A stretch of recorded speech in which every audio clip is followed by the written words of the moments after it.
My name is Veronica Garcia.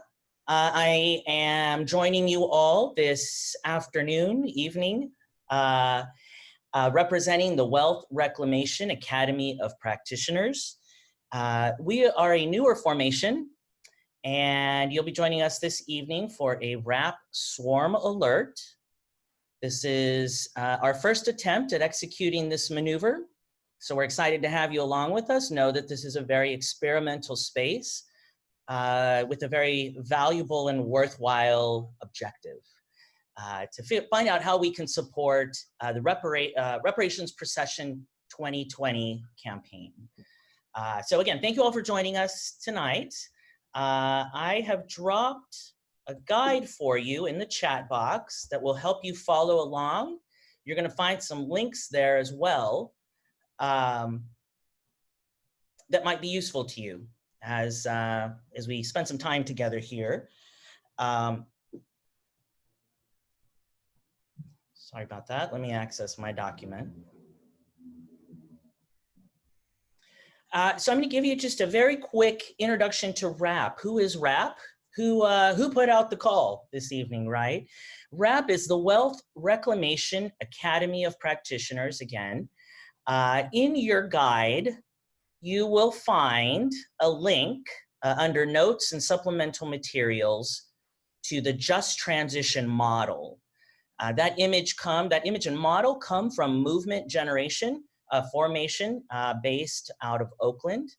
And that model informs how we approach our organizing as a network through RAP. We believe that the resources that move through institutional philanthropy today are largely, if not completely, a result of wealth that has been extracted from the collective economy through the practice of capitalism over the years. And so we moved to develop this practice of wealth reclamation in the idea that we're aiming to move, if you're checking out that model, from what we're calling a more extractive model towards a more regenerative and reparative centered model, specifically in the context of philanthropy as we know it today. So all of the ways that we think about charity and donating and giving today, RAP is really working to shift that framework to recognize that in fact, we're not fundraising and asking for money. So we're no longer fundraisers. We're working to become resource mobilizers, to develop ourselves together in community as resource mobilizers. So resource mobilizers are no longer asking for money. Resource mobilizers recognize that in fact, our work is about reclaiming the wealth that has been extracted back into our communities. So that's the gist of RAP. I invite you to learn more about us, check us out. You can visit our website at www.reclaimcommunitywealth.org. And for now, again, thank you very much for joining us this evening. A quick word on swarm strategy.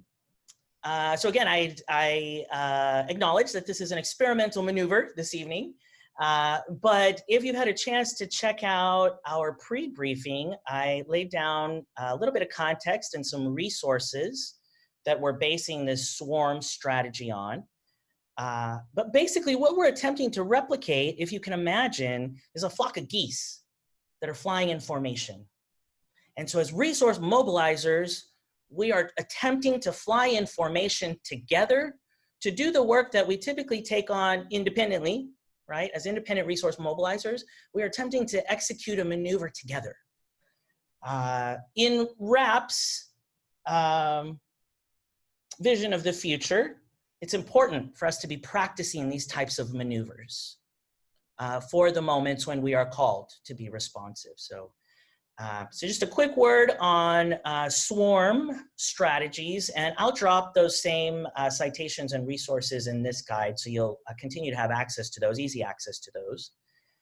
And with that, oh, I'm sorry, and I also want to take a moment just to describe a little bit about the qualifications for what calls us to a swarm alert. What qualifies a swarm alert? So what we're looking for in a qualified swarm alert is a campaign that is timely It's replicable across our communities as a distributed network of resource mobilizers. We can learn about it together and explore it together.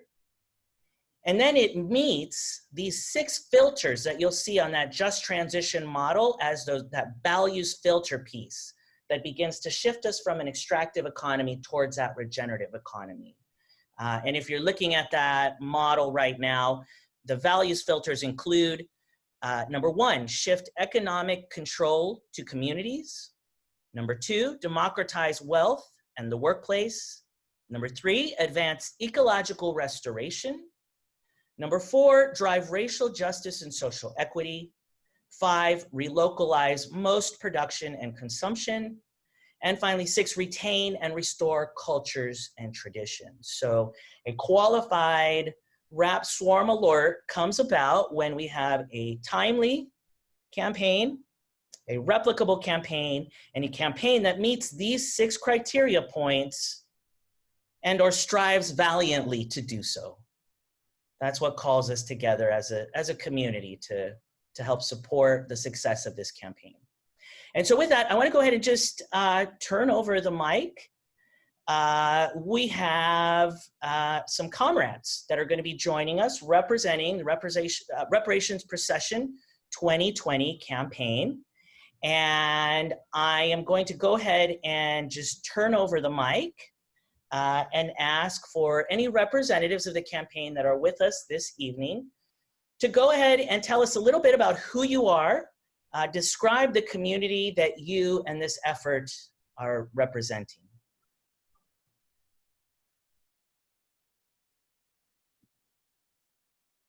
Daniel and Conley, you good with my just jumping in to start off?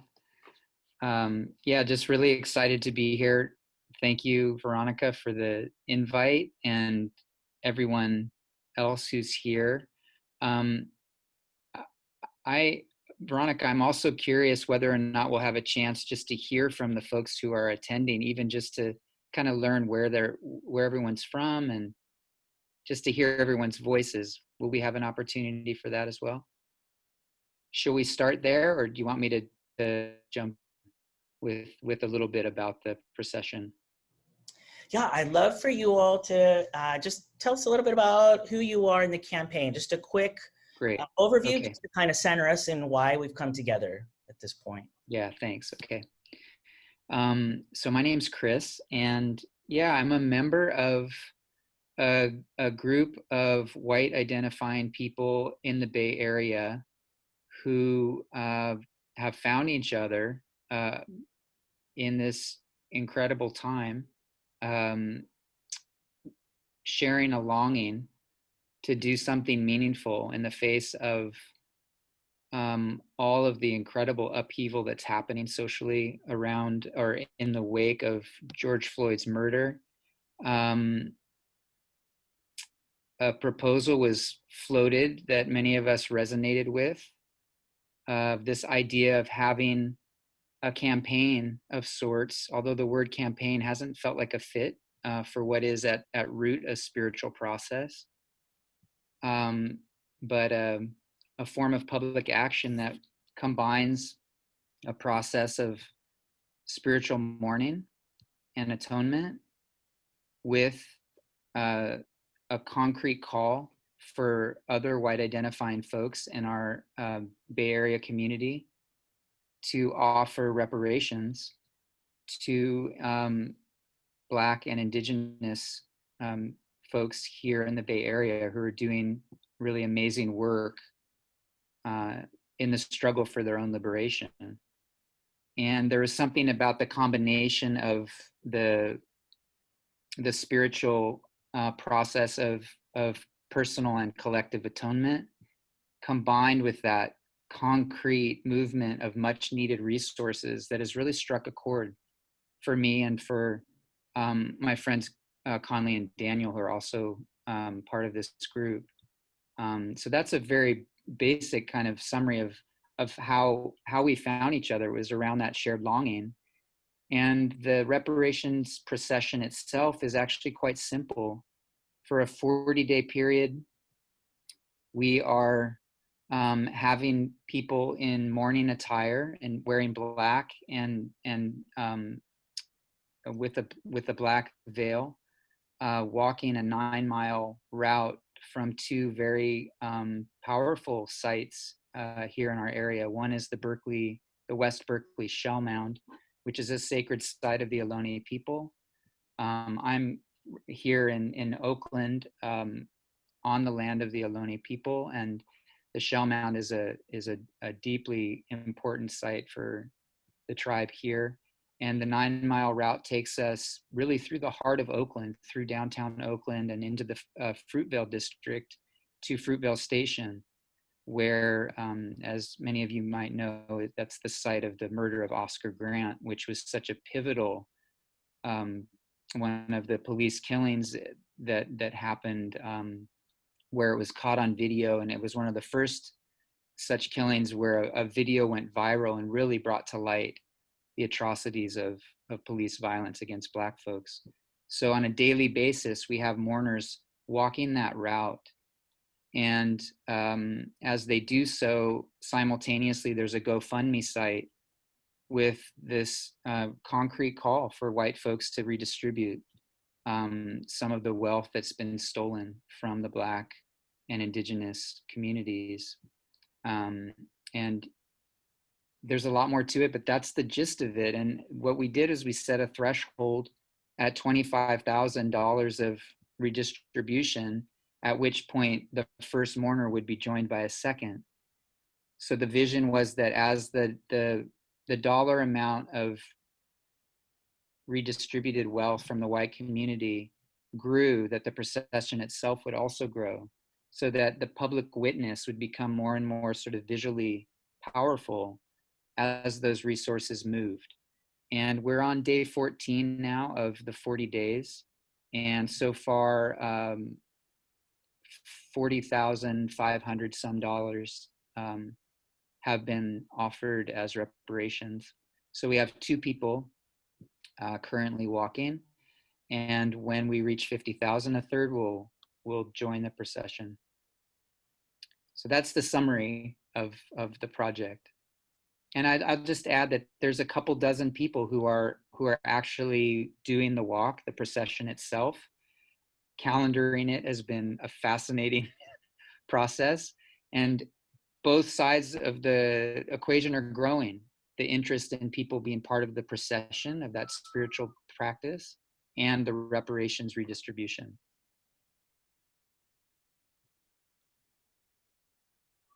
And I'm open, Daniel and Conley, I don't know if you want to share anything in addition, or Veronica, if you think that's enough to kind of at least kind of set the stage.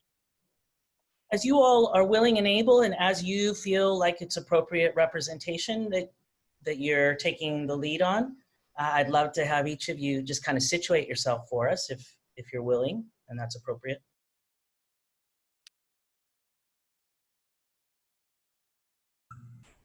Absolutely. Thank you, Veronica, for the invitation to be here. And thank you, Chris, for inviting me to be here as well. I can really speak, I think, personally to the spiritual piece to this act, the intersection of acknowledgement and mourning with the introspection that came with the physical walking of this 9 miles, these 10 miles, and the mental and emotional mindset, as well as the unknowing of what the process would bring. And I've observed in the different participants, as both as an observer and as a participant, the need for community and working together, particularly as white folks, to address and acknowledge, and to do that in a way that does not put ourselves forward, but restores and brings unity where it needs to be, as well as acknowledgement where it needs to be, and finding that important balance. And I think that would just be an initial just share of the intersections of both the act itself, the physical walking, as well as the introspection and the spiritual calling that is also present in the walk itself, particularly as a participant. Thank you. Hey everyone, my name's Daniel. Yeah, really excited to be here with y'all. Thank you. So a couple of things that were coming up for me as I was listening to Chris's introduction and what Conley added as well. So there's something about, gosh, yeah, I could say so much. This has been a really powerful experience for me, and it's very personally, and like, it's meaningful for me in sort of finding the next step of sort of what feels right for me to put into this world, and how it feels right for me to step forward. So that just, it feels like, yeah, this sort of coming into our lives has really been meaningful. So I guess I'm just going to start with acknowledging that I'm feeling some feelings as I'm speaking. So part of what I do in my regular life is has to do with somatics and sort of bringing the body back into our sort of day-to-day and moment-to-moment experience. And so just to start with touching on what Conley was saying, that moving our bodies through these spaces feels like such a powerful act, and moving our bodies through these spaces in this sort of internal space of grieving, of atoning, has such profound healing potential, and within this container of practical action, like of the atonement. So that super quick story, right before we got involved in this action, we heard a really brilliant speaker and activist and spiritual leader from New York, Tyrone Holmes, speaking to the idea of the sort of history of white feelings actually being such a strong impediment to action, of white folks sort of sitting in their feelings and feeling really bad about everything and just crumbling underneath it, and nothing gets done and the harm still happens. And he said words to me that just struck so deeply into my heart, and it was less than a week later that I really that this action then came into our sphere of awareness. He said that it is the work of white people right now to both grieve and act. That to put aside the grieving for what it is that we are the inheritors of would be a grave disservice. And being situated in that to the exclusion of taking action to try and stop the harm, to try and step in, to try and make amends, would be an even graver disservice. So, and then this action came, which is literally grieving and acting. So yeah, so there's something about the fact that there is this container of practical action within which this really profound process can take place, is what makes this so meaningful to me personally. Thanks. Thank you all so much for introducing yourselves to the space. I'd like to take the liberty of the first question, and then we can go ahead and just open it up to anybody that might have any questions.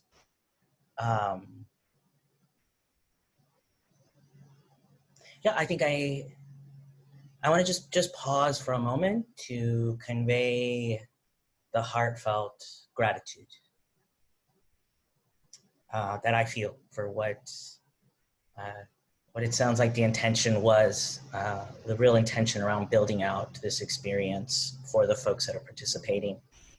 And so just thank you. I really want to like hold with a lot of reverence what you all are offering the world as an example, as an opportunity for modeling. So I'd like to get us started off by just asking you all for any reflections you might have on the importance of relationships in the success of your process, really along the way through the design process into execution, and then where we stand today in terms of this campaign. If you could just say a word about the significance of relationships. So at RAP, we talk about ourselves as being relationship stewards. We're not in the job of finding more cash. We're in the job of repairing relationships, which opens up the resource flows. So What's the significance of relationships to you all in your process? Conley and Daniel, I'm curious if we just can go in maybe the same order. Does that feel comfortable? Yeah. I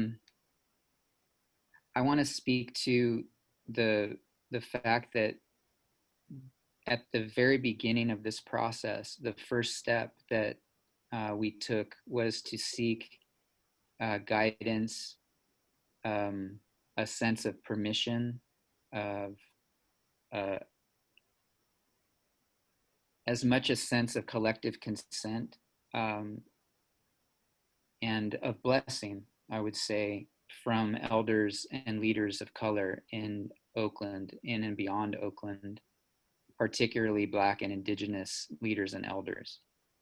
And that reaching out, I guess what I would say about that is that if the relationships were not in place in order to get that input from a wide enough spectrum of such elders and leaders, then I would say the preconditions were not met to launch such an endeavor.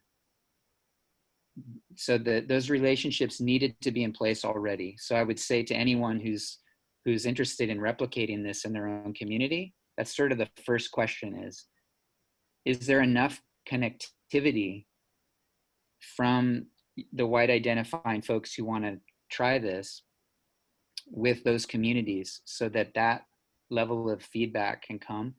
And also, is there enough openness to not hearing what you want to hear when that feedback comes, to be willing to lay this aside?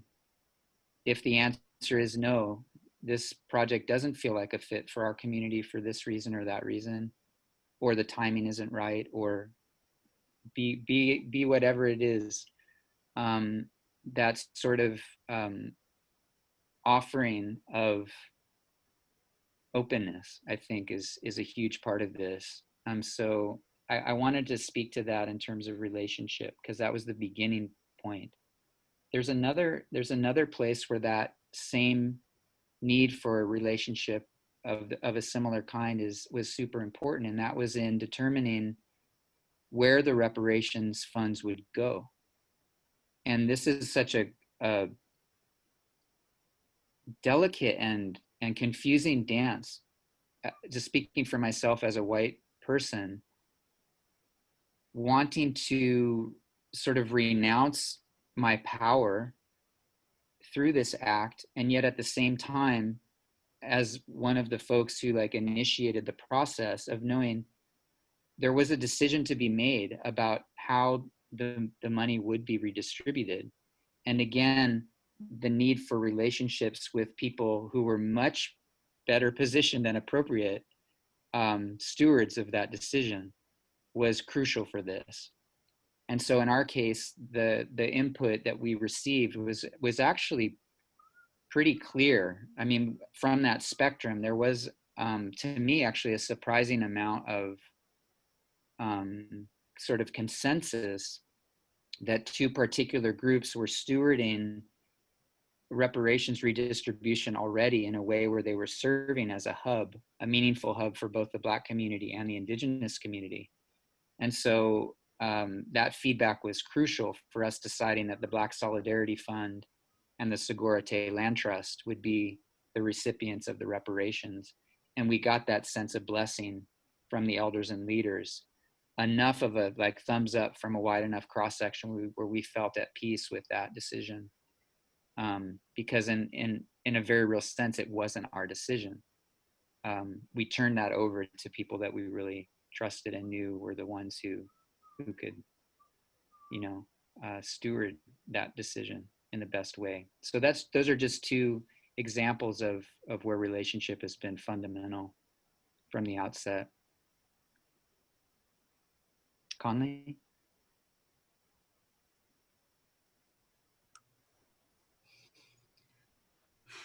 I really like how you worded, Veronica, the stewards of relationship, I think is what I heard. And this question, I think, is really, really crucial to the work itself, the the idea of it, and also I'm even envisioning how it would be replicated or how it might be replicated.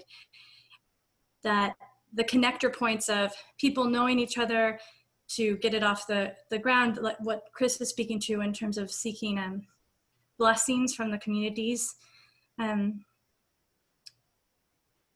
also I'm thinking about how within the process of walking, as well as all the, like Chris was mentioning, all the Google Doc calendar piece to this work, the coordination piece, that a certain relationship quality is absolutely just inherent to this in terms of how can we do this act that in some ways takes us into a liminal space and is speaking to both a liminal past atrocities, past and present, and then also into the future, and like the relationship of past, present, and future in relation, something about that liminal space, and then the connector points that are both very practical, such as how do we all get on the same page, and how do we all show up how we need to show up, or what do we need to do to accomplish the goal. And I'm saying that even in a lot of observation mode, because I'm not necessarily someone that's doing a lot of this coordinating piece. So there's a little bit about that. And another piece, when you said relationship, it was interesting, like the image that came to me was also this idea of almost I'm hearing some themes, and I experienced some themes, and first thinking about what it would be like to do this act, and once being there within the community of the walkers and the participants, is this almost like a relationship with our ancestors and with the ones that have come before us in this, and the different personal and familial narratives that are present in that. And for me personally, when I first was on a call with Chris about participation, it just struck me how instantly a few of my ancestors, very particular in my family line, came to mind, particularly as they represented white supremacy and their particular narratives over the course of history. And I thought, wow, how do I atone with them? How do I bring them forward? How do I draw the line? There was a lot of, so this is the intersection for me of like the spiritual piece to this work and the acknowledgement of who's walking with me, not just myself, and a calling in of that, of the 7 generations back for the 7 generations forward. So that feels relational. And I think that must be very personal to every individual. So for me, that's been a huge relational piece to being involved with this, that I thought was important to mention. And then also the relational of processing together everyone that's been involved so far in the walk and in the preparation of this, doing the processing work so that the work can stay anonymous as possible, so that whatever emotions or experiences show up in the walk can be spoken into and taken care of within the affinity of a white space, because there are emotions that are coming up, and there are experiences that are important to be shared. And so within the community of the participants themselves, that is a relational piece. And we're only in day 14, and I am curious, what will that community building piece look like as it evolves, as more people become involved, and how does that become a model for this work in many different contexts? So yeah, those are some thoughts of the relational for me. Yeah. How about you, Daniel? Yeah, I'm just really sitting with that idea of yeah, we decided, we spoke about the idea of really kind of making this weekly group for anyone who had been a part of the walk to sort of come and gather once a week and just talk about their experience and hear from others, those that were prepping for the walk, those that had completed the walk, just have a space to kind of be in community, since it really is this sort of, many of us are meeting for the first day, the morning of the walk, those who are walking for that day. So sort of valuing that relationship piece and valuing the piece of preparation and integration within the context of what we're doing. So yeah, and really, Conley and I have been sort of very sort of just casually chatting about, and what could come from this, like from this specific set of people coming together once a week, what next could come from that. And obviously that starts with that connectivity through the relationship. And also just to say, yeah, the time piece is so great, the relationship of time. And then one thing I wanted to say, within the context of the walk itself, I think there's been this really kind of subtle and beautiful thing that links so directly. The moment, Veronica, you named the flock of geese, I just felt this flush, because part of our commitment during the walk is to maintain as much silence as possible.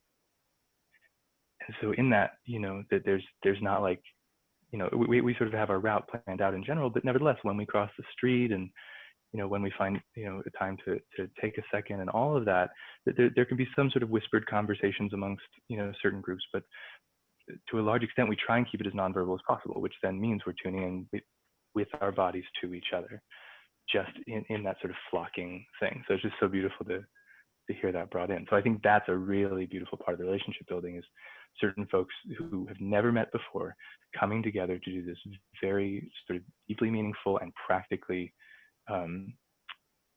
meaningful thing together. And in the context of, that the walk can take anywhere from 5 to 7 hours, thereabouts. And in the context of that walk, how we're learning who we're sharing space with in a completely nonverbal way. And then having that opportunity once a week to come together with our words and start sharing in. So yes, I really appreciate the question and the centering of relationship. Yeah, thanks. All of that is so powerful. I feel like I'm on the verge of tears. I've got chills. I've got just everything. I've got hope. And I feel honored to be in this work with you all as resource mobilizers. So with that, I want to go ahead and just offer up the mic to anyone that has questions for you all. Don't feel pressured. If you all don't have any questions, I'm happy to take the mic back and continue with my questions. Otherwise, though, please, if you feel called, take the microphone and ask your question.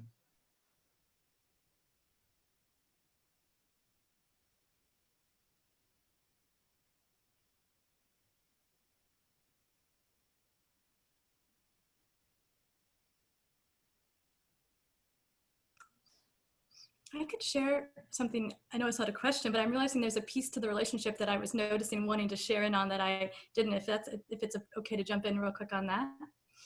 I was also reflecting. The walk is not just about the relationship that we're navigating within the participants and mostly white identifying folks involved, but I also found myself feeling like I needed to be critical and mindful of my relationship with the community that I was going to be walking within, and like the space and the land. And there's a lot of navigation too of like how we engage with who might show up or talk to us, or how we move through the space. And I'm sure Chris could also speak a lot to like how we do that, and how they, Chris and the idea, how they navigated the concept of how we're moving through. So that was a relational piece that I also feel is important to name in on. That is a consideration just within the walk itself. And also holding myself accountable to the awareness of certain events that I wasn't aware of and that I hadn't educated myself on. And I think that's a piece, that relational piece of actually knowing what's present here was also crucial. And I'm still in inquiry about how to integrate more and speak into that. So I just wanted to name that piece. I don't know if Chris has anything else to say to that, but. Yeah, I guess one thing that would maybe fill in the picture as you all might try to like visualize how this works, is that the mourners, as they walk in procession, there's an additional person that we're using the word ambassador, who's like an accompanier, who kind of holds space for the mourners as they go. And that person's wearing a t-shirt that says Reparations Procession 2020. And we have some postcards that we've printed up with telling the story of what we're doing. And so that when onlookers kind of show curiosity or wondering what's going on, that person can engage with them while the mourners continue in their silent procession. And that just feels critical to the experience, that it's not, it's a mysterious thing, I think, when people observe us, but it's also open. People can come and be in conversation. That relationship can be forged. I was privileged to be an ambassador a couple of days ago, and one young man, a young Black man, approached me and walked with me for like 4 blocks, and we had a conversation about reparations, and he wanted to share his ideas. It was beautiful. After the fourth block, he said to me, I passed my turn 2 blocks ago. I got to get back. And it meant so much to me that he walked with us in that way. And so that level of relationship is happening in different ways each day of the walk so far.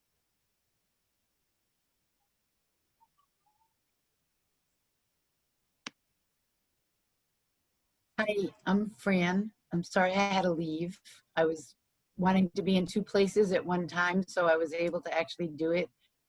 I really appreciate hearing your story, and I think it's really great. And I don't know whether this was already addressed, but I was curious, and you began to address it. How do you engage like random people that are observing it?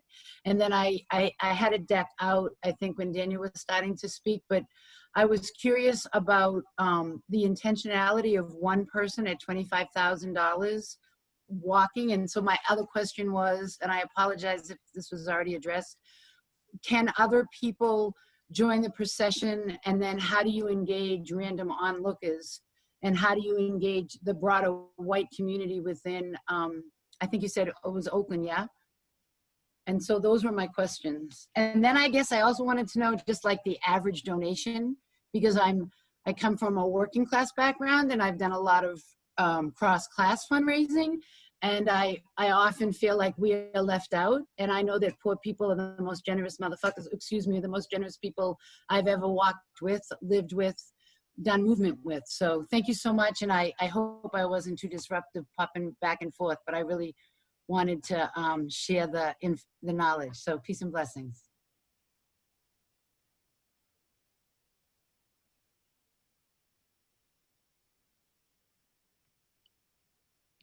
Do either of you want to jump in, Daniel, Conley?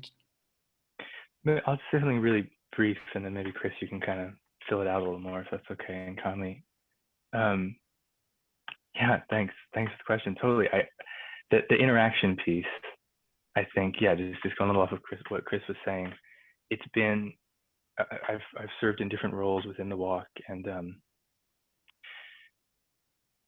in that role of the ambassador, or the sort of the one with the T-shirt, the one with the postcards. Yeah, it's been fascinating. I've sort of done it multiple times, and it really, each time feels very different. And what I've noticed myself navigating is how much to sort of how much to interrupt, especially for white folks that we pass, how much to interrupt the space that we're moving through, that they're moving through, that we're moving through, because there's such a clear distinction that I've noticed, at least in this experience of most of the folks of color we pass at least look at us. Most of the white folks we do maybe glance at us. At least that's been my experience. There's that real protective sense of like, I don't know what this is, so I'm really going to keep myself over here. And so I've experimented. There have been days where I just sort of meet the eye contact, or at least turn my head toward whomever we're passing. And then there have been some days, especially with some of the white folks, especially when I've seen them on multiple days.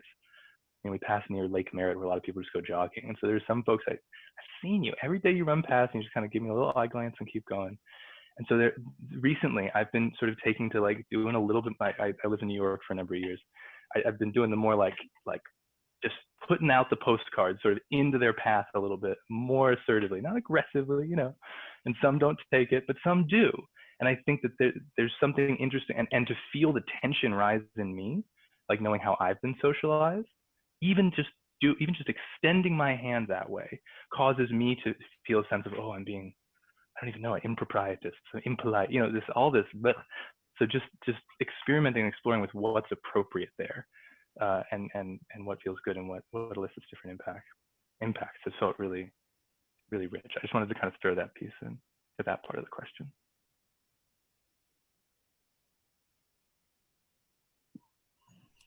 Yeah, I would say too that one of the things that surprised me when we launched this procession was that I was expecting there to be more interaction than there actually has been.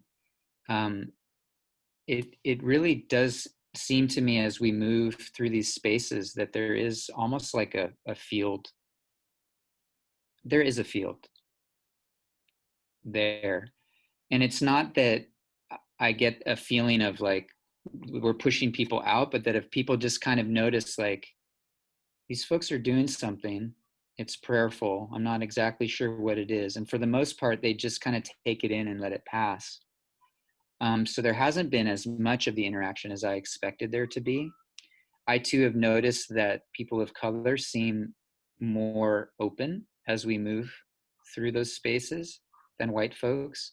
And we're in conversation about potentially, for maybe once or twice over the course of the 40 days, actually doing a different route through predominantly white neighborhoods. Because the route we're doing now from the Shell Mound to Fruitvale Station is very predominantly POC. And San Pablo, the start of the route is primarily Black folks. And that has been, I think, a deeply meaningful experience for us to process through those neighborhoods. And a lot of us kind of have in the back of our mind, like, we need to be connecting with white folks, like to be doing what Daniel's talking about. I plastered with postcards a Rockridge, very white neighborhood this morning on my bike, just because I have that impulse too. But it's an interesting dance that we're doing of kind of holding the procession itself as central. Like, I think from the get-go, there's been a sense that the strength of our atonement process will be the true measure of whether or not we've accomplished what we set out for, regardless of what the dollar amount is on the reparations redistribution. As meaningful as that is, we feel like the transformative experience we're having is going to have ripples that we can't measure in the same way. And so really trying to tend to that. And Fran, really appreciating your question about the redistribution itself. I'm not sure what the average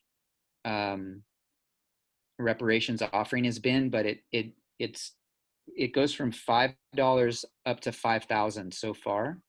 And my guess from looking at the numbers is that $50 is probably the one I see the most. And that too has been interesting because, just speaking from my own experience, I've found my own conditioning to be focused on the dollar amount is actually, honestly, I'm kind of disturbed by how fixated I am on it. And just in the last few days, I've been purposefully focusing more on the number of people who have offered reparations. And that's up, I think, at around 220 at this point. And that shift for me has been profound because I find myself then recognizing that that $5 may have been more of a sacrifice for the person on the low end of the scale than the 5,000 was. And so that number of people who have offered is proving to be more and more meaningful to me as the 40 days passes. Conley, did you want to add anything to the question?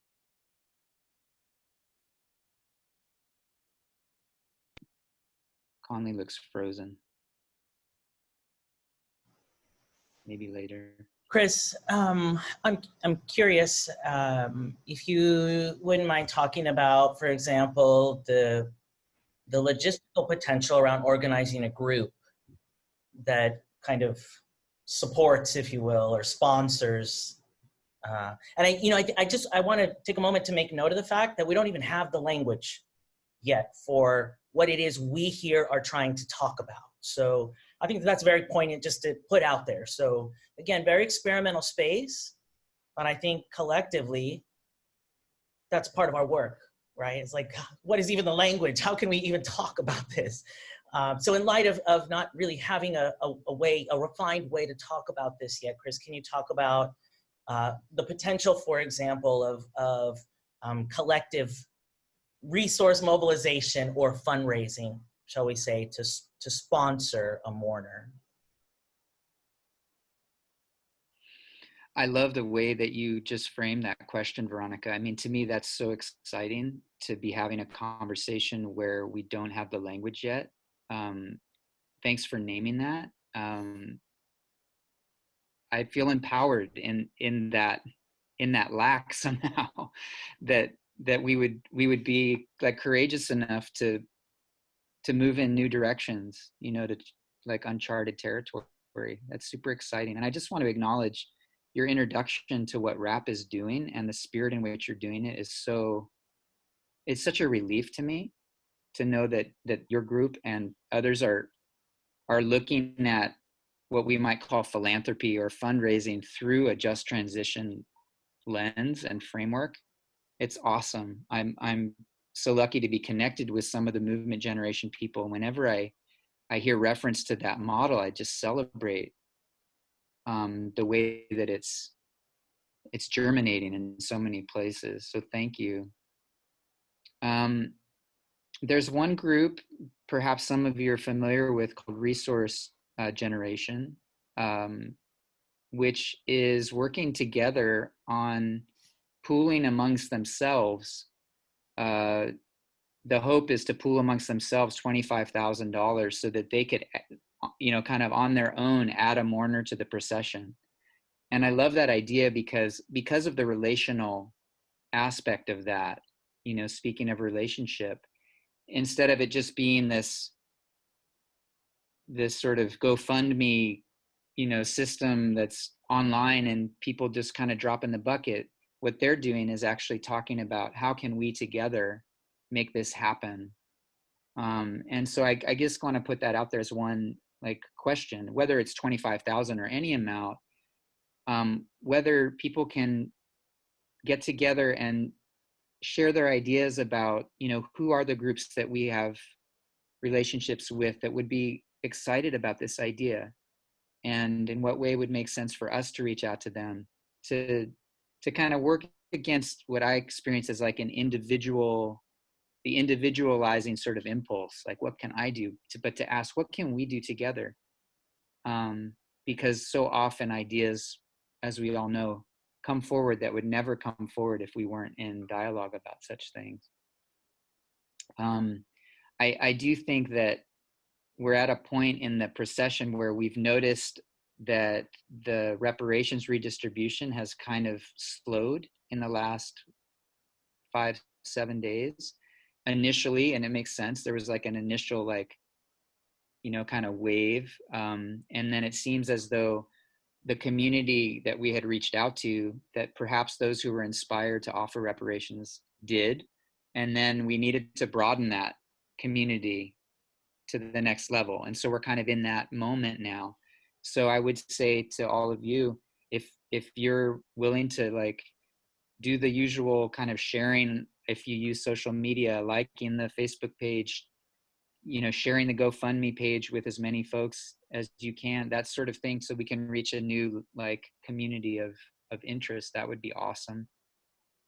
For those of you who know people in the Bay Area who might be interested in actually joining the procession, that too is just as needed, if not more, to have people putting their bodies into this process, this embodied process of mourning, which again is really at the heart of what we're doing. So if you can just think about who do I know in the Bay Area and reach out to those folks, that would be awesome. So those are some initial ideas, and I you know, pass to Conley and Daniel to add. I'd like to take the mic real quick just to do a courtesy time check. We've got about 7 minutes to call time. But I appreciate, I think what we were wanting to move towards was a call to action. So I appreciate you holding those specific things we can do up to get involved and support the success of your efforts, your all's efforts. I want to let you all know that we're going to be dropping some, I guess I'll call it templating communications. We'll drop the links to the GoFundMe. I'm sorry that wasn't there. I didn't think about it. The links to the GoFundMe and the outreach, the different social media accounts in this guide that you have. So you'll be able to see that information and very easily push it out. And then, like was already suggested, please think about engaging local friends there in Oakland. Part of the reason that RAP is invested in the success of this effort is first and foremost because it's an effort that will begin to move us towards that generative end of the model we're looking for. But also because inevitably the more success we can shower upon this effort, the better set up we are to be able to take this modeling back into our communities and continue working with it and kind of set the tone, if you will, for that cultural shift. So I appreciate you focusing on the action piece. And then I would like to, we have one question that did come up. And so if I could pull that question into play, and then I'll turn the mic back over to the representatives of the wealth reclamation effort to just kind of close us out with any last reflections on the question and your experience. The question is in the chat box. Esther asks, I'd love to hear your orientation around public-facing communication, media, and intentional outreach to specific communities of people, particularly around class. How can we all be a part of helping this success?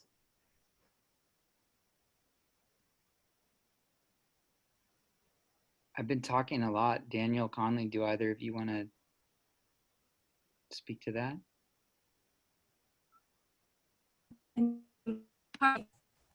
It's a good question for you because there's so much see you as a guide here, and coming in more as a participant than planner. But I think I've been thinking about a lot lately, especially around the classes.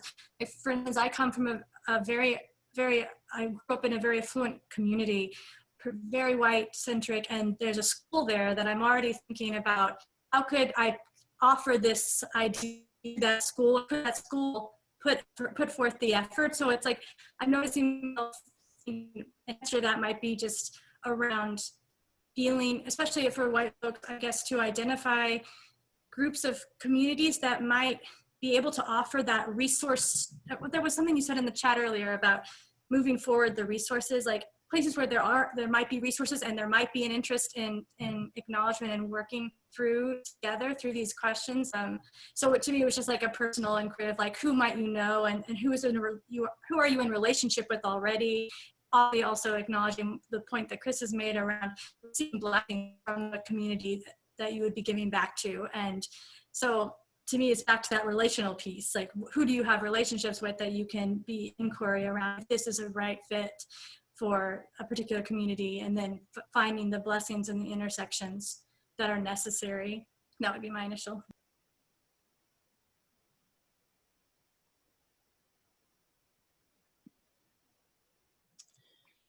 I'm kind of piggybacking on that. I feel like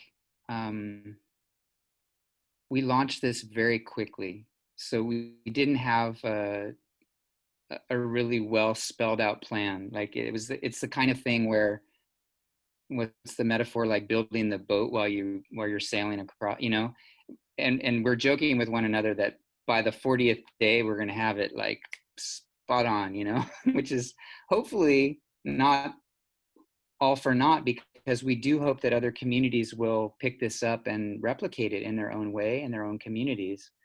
But I will say that there's been an interesting dance for us, because one of the core sort of principles that we've held from the very beginning is our anonymity. And I asked Daniel and Conley to drop their last names from our little labels on our little boxes here, in order to practice that we've wanted to not draw attention to ourselves in any way, but when the attention comes to ourselves, for us to redirect it towards the Black Solidarity Fund and the Segurate Land Trust, the recipients of the reparations, for the incredible work that they're doing. And to just highlight that in all of our communication, we're not doing some magnanimous special thing here. The call for reparations has been with us for at least 150 years, like at least since 40 Acres and a Mule. And we're just finally like doing some small gesture of the right thing that should have been done a long time ago. So it's really important for us to maintain that anonymity, but that creates a real dilemma in terms of sharing about this thing that we're having a deep experience with. So our sort of where we've landed with that is to reach out to the people we know and to tell the story to them. And this goes back to your first question, Veronica, about relationship. And I love that we're kind of coming full circle to that. It might not be a very good like fundraising strategy, but relationally, it's forcing us to have those really difficult conversations sometimes with that uncle that we don't want to talk to about this, or my dad, or and that's amazing. And so I think that's one way of answering your question. And then in terms of class, that gets very interesting too, because we have a broad spectrum of class included in our group of mourners already. So those relationships, I think, reflect a diversity of class within the white community.